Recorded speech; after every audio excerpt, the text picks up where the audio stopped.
everyone. This is Journey to the Scurry. I'm Richard Graham. I have Matthew Jones and Lorenzo Graham with me, What's and going today we're on? going to be talking about horror. Okay. Ooh. Cool. What's the first question? Your charts.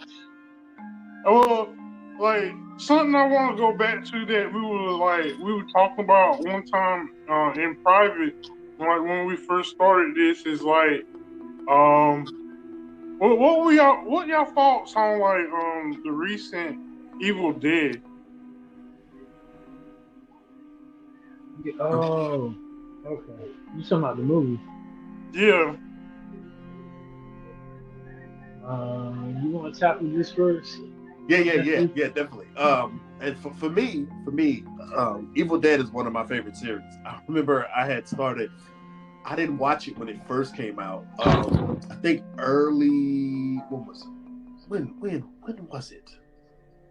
Yeah, it was 2 months ago. It wasn't that long ago. No. I'm just going back. I'm going back a little bit, and then I'm gonna jump back. Oh, I he think going back to original. yeah. I'm thinking like I didn't watch it till like 2010, 11, something like that. Because I went through and just started watching a whole bunch of horror stuff that I had missed and everything. Because I wasn't initially into horror. And then I went back and I watched it. The only one I had missed was Army of Darkness. Then I finally went back and watched that. And I loved both of the first and the second one. I know people had some like confusion about the second one, but I loved it. And so I went back, watched Ash versus the Evil Dead, and then even watched the new one where they were back in well, not the new one. The other movie came out, I forgot what year it was. The redo of the first one. I went and watched that too. So Evil Dead is my thing. Like all the iterations of it so far, I liked it. And this new one, Evil Dead Rise, I like that one too. Because like I said, I don't know if we talked about it before, but anyway, I started reading movie scripts and stuff, and those helped me with how to pace and how things are paced. And I was able to start seeing, I was able to really start catching more of what was going on in the movie. It was like, okay, the first 30 minutes introducing all the characters, then the next 30 minutes or so is going to be everybody. It's like the first 30 minutes is introducing the characters and the setting and everything. And then the next 30 minutes is people getting into problems and then they're getting out. So I was able to watch all of that in that movie while I was in the movie theater, and it didn't take away from me like liking it or the believability or anything from it. It didn't take away from not a piece of the movie. So it was like I knew I was able to see everything that was going on. I understood what the process was. And just in general, the Evil Dead movies, I like them because it's like after watching what was it, Army of Darkness, they had the 3 books. And I figured, I was like, okay, well in Evil Dead Rise, everything is the same, but it's a little different. But they could always just say it's from the other books. And so Beth, the main character, that was the sister that helped the youngest daughter, she was like my favorite protagonist in any movie within the past year or so. Because I just felt like Beth in that movie, she came for one thing, and then she had the will to be like, yo, I'm getting up out of here. And I really like that about her character. For her, it wasn't a bunch of, she was trying to figure out what was going on, but she was still trying to look out for the family members and the girls and everything. And then she was still, it wasn't a bunch of like hollering and screaming and dumb decisions being made by her. That's what I liked the most about Beth. It was like, she was not making like stupid decisions. It was decisions that, okay, I'm gonna try to do this. This may not work, but I don't know what else to do. I'm going this way, and I'm gonna just get out of it. It's not like I'm gonna go all the way around here or go pick up this and this is useless and stuff. I was like, I really liked what they did with Beth in the ladies in that movie. So, Evil Dead Rise, that was a favorite. I like that one. That was one of my favorite movies this year. I really like how they created the whole thing of like all the Demon Knights. So, I mean, I don't know. I think they call Demon Knights. I might be thinking about another movie, but I like how they. Huh? Deadites. Oh yeah, Deadeye. I like how they made them all combined into one like mask. Mm-hmm. That was pretty cool. Like as a horror thing, I was like, wow, you know that the other Evil Dead never thought about like taking it that far, but you know it was interesting as a horror item, huh? Oh no! I just thinking this. I won't try to cut in. I was gonna Oh let you no, finish. but that was real interesting to me. But like it's something how they wrote this one. Like they do got some of the I never thought about like how the original Evil Dead got different horror tropes in it. That this one, it's like the new one. It plays on like some old horror tropes. Like it got like some horrors always gotta have a little kid in it, you know. And it was kind of interesting how it all played out like full circle because you know I didn't think they were gonna go like all the way back because I was like, what was that beginning about? Yeah, and they finally wrapped it up at the end.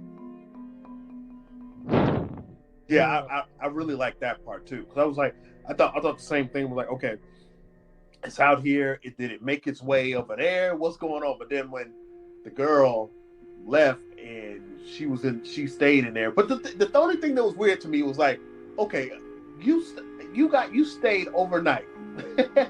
You stayed overnight in this wild apartment complex. All this mess is going on. Elevators, screaming, blood. Yeah. And you didn't see none of this coming downstairs. You got a point. I didn't hear none of that overnight. That's kind of a plot hole. I never thought about it. like gunshots, everything running through the vents, hollering and screaming. People screaming from being stabbed and cut up and everything, and pulled apart. And you didn't hear none of this. Like nobody else in the apartment on other floors heard any of this. That was wild. I wonder how they're gonna explain that because I never thought about that until you just now said it. Like I thought it affected the whole building. So, and that's just one of the funny things. It's just something that I think about when I'm seeing. I was like, okay, so they shot.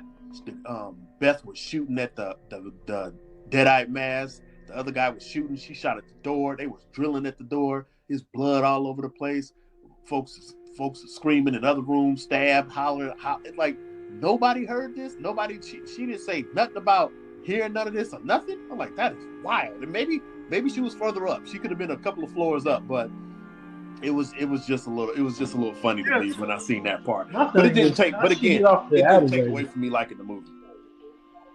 What you say, Lizzo? My thing is, how'd she get off the elevator? The elevator was like towed to pieces, like in the middle of the, what was it, 17-story building or 22-story building?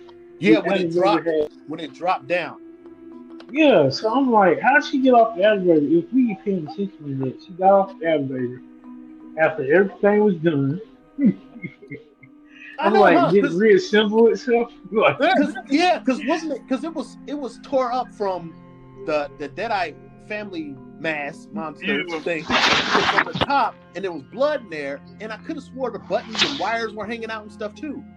Wait a minute, I can't remember exactly, but did she come from the elevator or did she have to take the steps? Hold on. But the steps were busted up. Yeah. The elevator was busted up. The stairs were busted up. She took the elevator. From what I remember, she took the elevator like Linzo was saying. That's what I remember because it went to ding and she walked out. I'm like, but like either way, I'm like, even if there's a protector of the building, how how that mayhem did not reach over. I mean, even if they saying it was just like one part of the building or another side of the building, it's kind of crazy. That's gonna leave me thinking about it the whole time now. That's funny. I'm about to go back and look at that. I'm about to go back and look at that. You know what? You got a good point because they was talking about there was one side of the building and then there was the other side of the building where they was. So you know what though? They said the other. I ain't thinking it. The other part was condemned though. Yeah. I thought they were gonna leave into, but they never went to that side. So I was like, because you got a point there too. Huh? I'm confused how all this was able to happen with her at the end. Like she should have been like dead, basically. Like she shouldn't have even been alive. Who? Which one? The girl at the end. Hold on, I can't even remember her name. Oh, the girl that was at the very, very end. Yeah, the one that was this. The one that went to the beach. Oh no! I understand why she lived, because the Deadites, they like to hang out on people and get around other people, so they basically just jumped on her, and so it was like, okay, she's going off, and once they see what's going on with her, they know memories and all that stuff. So, and this is just from the other movies and everything else, like even some of the comic books, they want to basically be in somebody to cause havoc. So if she there by herself, it ain't too much havoc it can cause. And if it sees that, it hears and sees that she knows that she's about to go on a trip with other people, heck yeah, it's going to hang out until she get around some other people and cause havoc. Oh, I didn't even know it could do that. I thought it was almost like a virus. Like it has no. They're basically like demons, to where they can just hang out on a person. A lot of them on the movies, they'll hang out until they get around somebody they need to get around. They'll hang out till they get the ash, or whatever the case may be. Or if they just need to hang out until they get around some other people to hurt folks, they'll do that too. Okay, let me ask you this question. Since we on the subject, Pat, you saw plot holes. Matthew, you saw plot holes too, right? Yeah. Okay, so how would y'all edit the movie different? Now, I did like the beginning of the movie and how they brought the dead guy out. How would y'all have did it different? For me, I wouldn't have done much of anything. Well, I can't say that. First off, again, I like this movie. I like it. Even with plot holes, I still like it. It's still a favorite movie of mine this year. The only thing I would have done, I would have made the girl, the thing that we were talking about, I would have made the girl mention something about like hearing a bunch of noise and wild stuff going on. I'm like, God, what was going on? Or and maybe she did, and I just don't remember. I'll go back and look at it, but I would have made her mention something about it, and then talk about the nasty stuff that's going on, like blood and everything or whatever. But I know that they played it where she was on the phone and she probably wasn't paying attention, but I'm like, all of that, I don't know how deep you can be in a conversation to not pay attention to everything that was happening in that elevator, and blood and guts and stuff all over the place. Yeah, on the floor and the ground. So I would, and then the only other thing, like, I wanted to see, and this I wouldn't have changed it, but I wanted to see what was in that other room that they couldn't get into. Like, for some reason, I've been thinking about that ever since I watched it. It's like I wanted to see what was in that room that they could not get into, that apartment that they couldn't get into. I know it said that was the way that they could get down. Like, they could have went through the window down and made it out that way, but they didn't let them, which is understandable. But I would have liked to see what was in there. So I wouldn't necessarily change that. But everything else, for the most part, with me, wasn't anything that I'd really, really change, other than homegirl at the end noticing what was going on or saying something about it. Well, yeah, I don't know. Like, what I would have changed, like the type of demons they had to interact with. That's what I would do. I would have made the demons like not just walk together at the end. I would have made it materialize in different ways, like not just. I'm saying cause a certain kind of mutation. That's how I would have changed. But that just stuck into how I'm doing my horror story. So I definitely would have made the demons more have more like to be able to have different names in the story of Evil No, I Dead. can't do it I anymore. know Can't do it anymore. I have never seen There. I'm not you. Okay, I yeah, have never seen like the demon Dead Knight look like certain different kind of types. So I guess that it was like something you gotta play more off of like who they just possess, like who is they and stuff, playing off of that. But I like how they like did a 180, like they showed like the really ending first and then came back around. That I like that. I do think I would have kind of put more info on like the cult leader and stuff like that. Before like just making a random truck and they find the book in the random truck and all that. I would have put more play on them, like 30. I don't know about how y'all feel about that, but I think they should have used the cult a little bit more in the story. I don't like how they made them immortal. I wouldn't have made them immortal. I mean, besides the fact that they're all spirits, but the people that they took control over, I wouldn't have made them immortal. You know, I would have made it where the spirits do the whole history doctrine. You know? So that would have been nothing. I wasn't too worried about like the people that because Ash finds the book in the first one, and they talk about they show a little bit about no. He finds the book and he reads it, and then they go from there. And then in the second one, I think they show a little bit more about the guy that was there with the book or whatever. So they don't go full on about it, except for in Ash versus the Evil Dead. I think they showed a little bit more about the background, but it's just like, hey, this book is evil. It's here.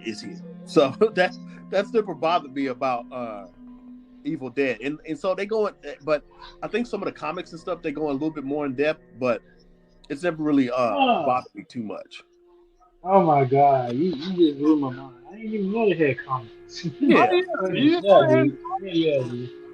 Oh yeah. I forgot that. I'm about to say. Cause I know I got one comic at the house. Yeah. But yeah, the one I had was like the very first one I made. You know, when they were giving out free comics. But like, the reason why I brought up the cult is like if everyone, if every member of that cult got possessed, like what happened to at least, even if there was one survivor, I think they probably would have ended up possessed. And the book was like just like in that like trailer thing. I think it was a trailer thing that they found it in. Nah, it was like a case or something. Oh, what you talking about in Rise? Yeah. Yeah, it was like underground with that buried stuff or something.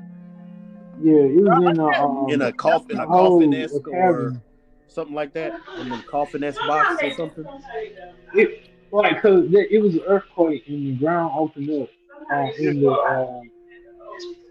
parking lot. It was in the underground parking lot. So can y'all remember what happened to the actual guy that made the tape? Did they say what happened to him? Oh man, I think he got killed or something. He killed himself. He tried to kill himself, but it didn't work. I thought they don't make sense because it says to fully kill him is like the dismembered. If you go back and watch the movie, right, the girl is listening to the part where the guy is explaining how to kill them, but he also mentions the fact that he's being taken over. So he got to write and make a record of it before he ended up like turning completely. So, but before he turns completely, he make a note saying that they can't be killed. Because the rest of these people try to burn themselves or whatever, and Evil Dead rise. Yeah, yeah. And but anyway, um, the dude, he was like, there ain't nothing they could do. All his people tried to, kill themselves or whatever, and didn't work. So his last resort was to make a record of it and then try to do the same thing, which he set himself on fire. But they showed like a small video clip of the dude like coming back to life or whatever. But if you go back to the movie and you watch the scene where she's listening to that Mm-hmm. event and the girl is coming out of the vent behind her, getting ready to attack her from behind, but she's in the midst of listening to that whole progress. So just go back to that point. That's where you will find out like everything he was saying about the Deadite. So these, Yeah. I almost said Illuminati, but I know it ain't.